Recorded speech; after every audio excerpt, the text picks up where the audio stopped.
दोस्तों बहुत बहुत स्वागत है आपका अपने चैनल पर। और मैं अभिषेक शर्मा इस वीडियो में आपको कुछ स्पेशल बताने वाला हूं, खासकर एमपी पुलिस कांस्टेबल एग्ज़ाम से संबंधित जो केस चल रहा था कोर्ट में, खासकर आरक्षण को लेकर। महिलाओं को आरक्षण नहीं दिया गया था, एक सर्विसमैन को आरक्षण नहीं दिया गया था। तो ये केस चल रहा था, इसको लेकर क्या अपडेट आया है वो मैं आपको बताऊँगा इस वीडियो में।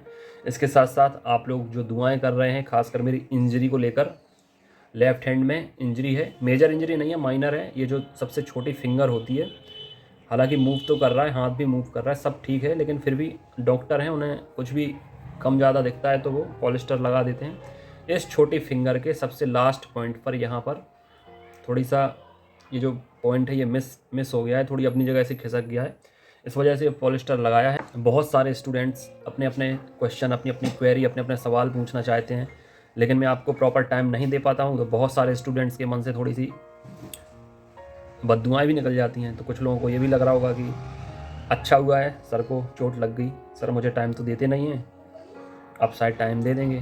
खैर, जिसका जैसा मानना है, लेकिन मेरे साथ तो आप लोगों की दुआएं रहती हैं और आप लोगों की दुआओं से ही मेरा जीवन बदला है। हाँ, लेकिन ये बात सही है कि दुआएं और बददुआएं दोनों काम करती हैं, लेकिन मेरे ऊपर हज़ारों लाखों स्टूडेंट का दुआओं का सुरक्षा कवच रहता है, इसलिए बड़ी से बड़ी समस्या भी छोटी समस्या में बदल जाती है।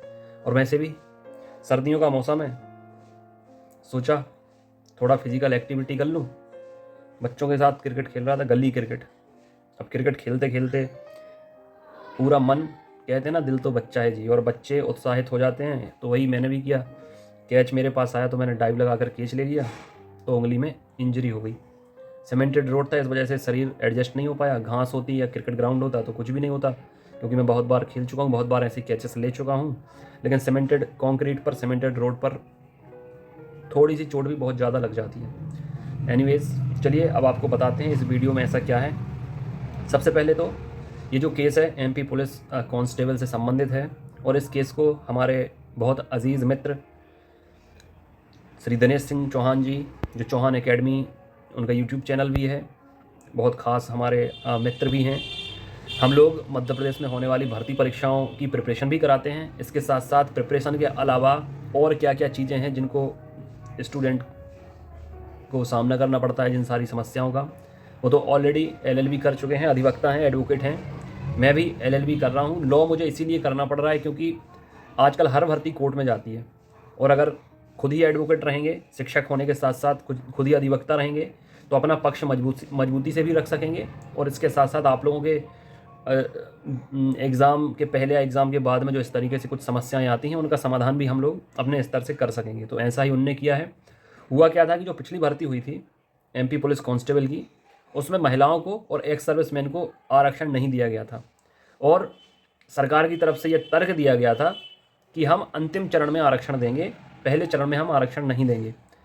तो दिनेश सिंह चौहान जी के द्वारा ये पक्ष रखा गया मजबूती के साथ कि एमपी पुलिस जो परीक्षा होती है उसमें एक ही एग्ज़ाम होता है, उसमें कोई प्रथम चरण या द्वितीय चरण या फर्स्ट स्टेप या सेकंड स्टेप नहीं होता, जैसा एमपीपीएससी में होता है, प्री होता है, मेंस होता है, इंटरव्यू होता है। ऐसा इसमें नहीं होता, इसमें केवल एक ही परीक्षा होती है, रिटन एग्ज़ाम होता है। हालांकि इस बार रिटन एग्ज़ाम और फिजिकल दो पार्ट हैं, लेकिन इन्हें ऐसा नहीं कहा जाएगा कि पहला चरण या दूसरा चरण, ये दो पार्ट हैं एक ही एग्ज़ाम के।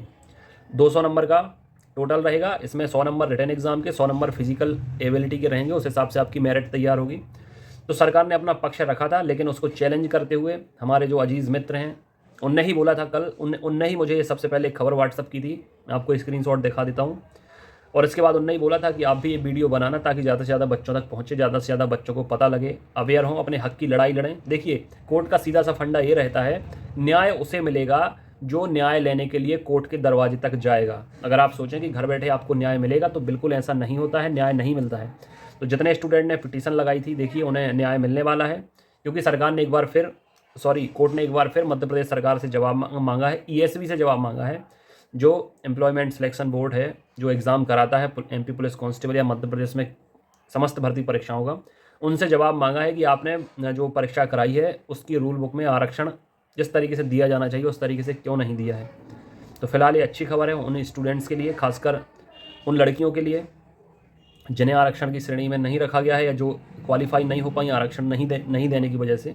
और एक्स सर्विसमैन भाइयों के लिए भी गुड न्यूज़ है, उन्हें भी आरक्षण मिलेगा, भले ही देर सवेर मिले, लेकिन उन्हें भी इसका फ़ायदा जरूर मिलेगा। और आगामी जितनी भी भर्ती परीक्षाएं होंगी सरकार ये ध्यान रखेगी, ईएसबी भी ये ध्यान रखेगी कि चालाकी करने का कोई मतलब नहीं है, क्योंकि आजकल हम जैसे मेंटर, हमारे जैसे लीडर न सिर्फ प्रिपरेशन कराते हैं बल्कि इन चीज़ों पर भी ध्यान देते हैं कि आरक्षण जिस हिसाब से मिलना चाहिए उस हिसाब से मिला है या नहीं, और अगर नहीं मिला है तो इसको कैसे लेना है, अपना हक कैसे लेना है, स्टूडेंट को हक उनका कैसे दिलाना है, इसकी पूरी प्रोसेस भी हम सबको पता है।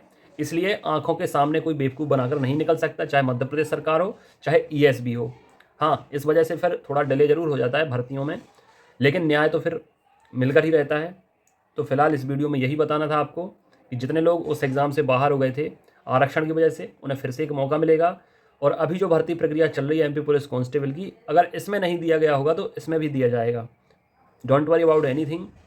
बाकी बहुत अच्छी पैरवी की है हमारे जो मित्र हैं दिनेश सिंह चौहान जी ने। चौहान एकेडमी उनका यूट्यूब चैनल भी है, वो भी भर्ती परीक्षाओं की प्रिपरेशन कराते हैं, भोपाल में रहते हैं, बहुत सारे स्टूडेंट्स जाते हैं, उनकी कोचिंग में भी जाते हैं।